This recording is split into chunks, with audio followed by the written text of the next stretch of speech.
안녕하세요. 1월 8일 토요일입니다. 요즘 1년 중에 제일 추운 시기인데, 소한이 엊그제 지났고요. 제일 추워야 될 시기인데 이상하게 별로 춥지가 않아요. 이게 정상이 아닐 것 같은데요. 추울 땐 추워야 되는데 추워야 할 때 안 추우니까 오히려 이상한 생각이 들어요. 또 추워지겠죠. 오늘 말씀은 민수기 16장 47절에서 50절 보시겠습니다. 아론이 모세의 명을 쫓아 향로를 가지고 회중에게로 달려간 즉 백성 중에 연병이 시작되었는지라 이에 백성을 위하여 속죄하고 죽은 자와 산 자 사이에 섰을 때에 연병이 그치니라. 고라의 일로 죽은 자 외에 연병에 죽은 자가 14,700명이었더라. 연병이 그침에 아론이 회막문 모세에게로 돌아오니라. 아멘. 이 민수기 16장 이 부분이 아마 이스라엘 백성들 광야 생활을 하는 가운데서 굉장히 힘들었던 시기였던 것 같아요. 엄청난 사람들이 죽잖아요. 고라의 자손들이 죽지요. 또 하나님께로 불이 나와가지고 250명이 죽지요.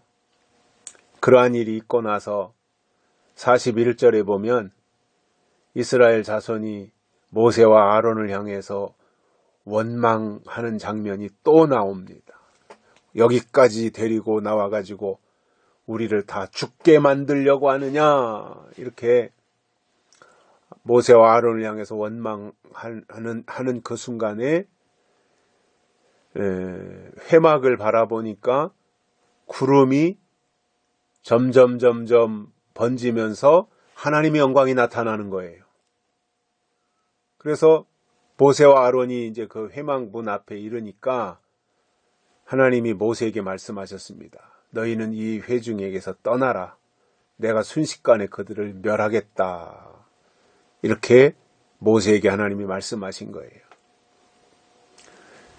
그래서 그 말이 떨어지기가 무섭게 모세가 아론에게 빨리 향로를 취하고 제단에 있는 불을 향로에다가 담아가지고 그 위에 향을 피우고 급히 회중들이 있는 곳으로 달려가서 그들을 위해서 속죄하라, 이렇게 말했어요. 모세가 아론한테. 왜냐하면 하나님이 진노하신 것을 모세가 알았던 거예요. 왜 진노했겠어요? 41절 때문이에요. 이스라엘 자손들이 모세와 아론을 원망하면서 우리를 여기까지 데리고 와서 광야에서 죽게 하려고 하느냐, 아주 악담을 하고 원망을 했던 모양이죠. 그러니까 하나님이 화가 나가지고 진노하신 겁니다. 그래서 아론이 모세가 말한 대로 얼른 향로를 가지고 회중에게로 달려가니까 백성들 사이에 연병이 확 퍼진 거예요. 그 사이에 하나님이 모세와 아론에게 나타나서 말씀하시고 하나님이 빨리 너희들은 여기서 떠나가라. 그러면서 하나님이 이제 진노하셨다고 하는 것을 알고는 빨리 향로에다가 제단에 불을 담아가지고 백성들에게로 가서 속죄하라. 이렇게 이제 말하니까 달려가서 제단에 불을 가지고 담아가지고 향로에다가 불을 담아가지고 백성들이 있는 곳으로 갔는데 이미 연병이 확 퍼져가지고 사람들이 막 죽어 나자빠지는 거예요. 연병으로.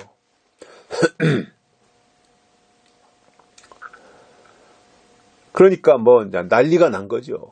그러니까 참 그 사람이 안 되는 부분이 있는 것을 여기서도 우리가 발견할 수 있는데, 아니 이렇게 고라의 자손들 심판당하는 것을 좀 전에다 봤으면, 고라의 자손들이 왜 심판당했어요?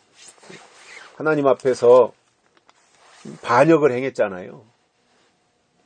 하나님을 거스렸잖아요. 그리고 제사장의 직분을 막 구하잖아요. 우리도 좀 제사장 노릇을 하자 그러면서. 그런 결과 고라의 자손들이 땅이 입을 벌려가지고 이렇게 다 아주 박살나는 모습을 좀 전에 봤잖아요. 또 250명이 불타 죽는 것을 좀 전에 봤잖아요. 그런데 또 모세와 아론을 향해서 원망한 거예요. 이런 것을 볼 때, 야, 이게 근본이 바뀐다고 하는 게 쉬운 게 아니구나 하는 것을 발견할 수 있어요. 순간순간 뭔가 마음에 어떤 변화는 오지만, 그러나 그것이 본질적으로 근본을 바꾸진 못하더라는 거지요. 그걸 광야에 나와 있는 이스라엘 백성들을 통해서도 우리가 발견할 수 있지 않습니까? 참 안 되는 거잖아요. 이 체질이 바뀌고 근본이 바뀐다고 하는 것이 안 되나 봐요. 그러니까 그냥 무슨 일만 조금 있고 불편하면 원망부터 하니까.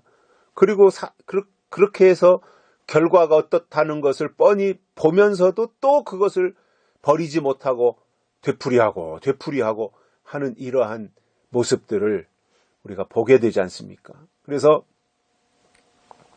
아론이 달려가 보니까 다 죽은 거 막 그냥 여기저기 죽은 시신이 막 널브러져 있는 거예요. 그래서 그 몇 명이나 죽었나 보니까 고라의 일로 죽은 자 외에 연병에 죽은 자가 14,700명이었습니다. 14,700명이 연병으로 삽시간에 죽은 거예요.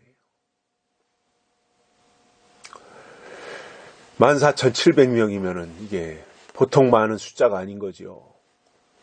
엄청난 숫자입니다.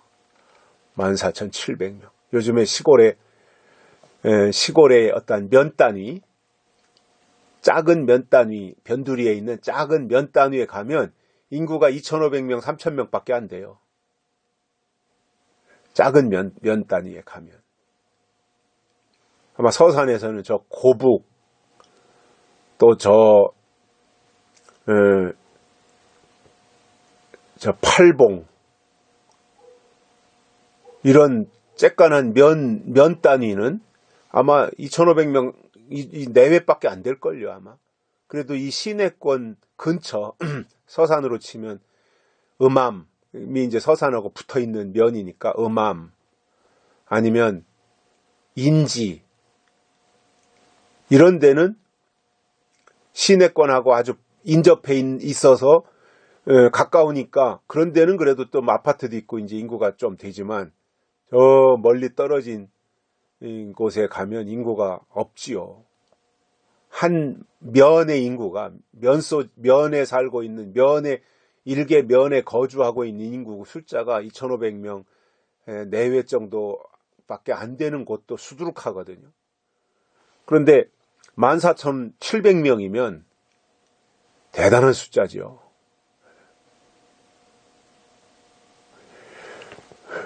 그 사람들이 연병에 걸려서 졸지에 다 죽은 겁니다. 그러나 이제 그 아론이 달려가서 하나님께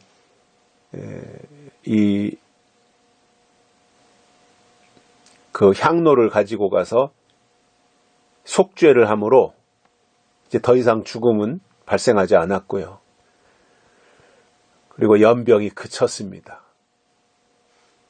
다행인 거죠. 이 정도로 끝난 게. 그러니까 60만 3,550명이 출애굽을 했는데 요 연병으로 요때 한 사건으로 죽은 게 14,700명이었으니까 굉장히 많은 인원이 사망을 한 겁니다. 하나님 출애굽해서 광야에 나온 이스라엘 백성들에게 하나님은 즉각 반응하신 하나님이신 것을 볼 수 있어요. 신약에 와서는 이제 굉장히 참으시는, 기다리시는 하나님의 모습으로 나오지만, 이 출애굽하고 광야에서는 즉각 뭐 구름기둥, 불기둥 뭐 이러면서 또 심판도 뭐 고라의 자손들 심판한 거나 연병으로 심판한 거나 즉각 그들이 원망하고 또 하나님을 도전하고 그러면 즉각 심판을 행하신 것을 볼 수 있습니다. 그래서 하나님의 속성, 하나님을 설명하는 데 있어서 중요한 것이 공의라고 하는 거죠. 공의의 하나님. 공의의 하나님이니까 심판하실 수 있는 거예요. 은혜는 심판 못 하잖아요. 은혜의 하나님은 심판을 못 하시는 거예요. 왜냐? 은혜가 어떻게 심판을 해요? 심판은 공의의 하나님, 즉 진리의 하나님이 심판하실 수가 있는 겁니다. 그래서 민수기에서는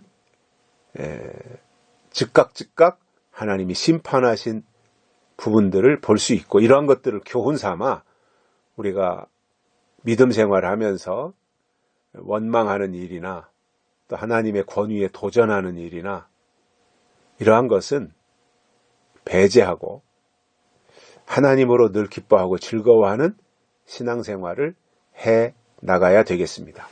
여기까지 하겠습니다. 감사합니다.